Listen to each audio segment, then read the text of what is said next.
Sublimation dito sa Ojon 2, nakapag-run pa ako ng 43 meters last week. Nandito naman ang printer head. Dito naman ang capping. Ito naman ang ink system, nasa tama lang. Ito tamang pag-head clean. Nozzle check.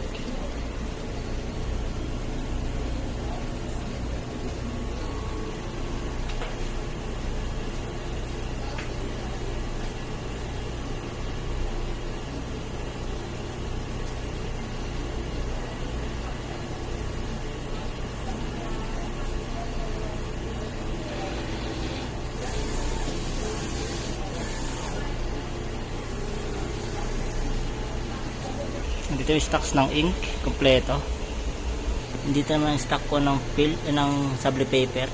Ito po ang Sabli waste tank. Ito kay ABR. Waste tank nalinis last week. Dito ang daily workload. Gumamit ako ngayon ng black ink.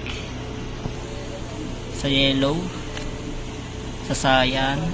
Sa magenta. Fluorescent pink. Light magenta, fluorescent yellow, light cyan. Ito na aking daily checklist, yun lang.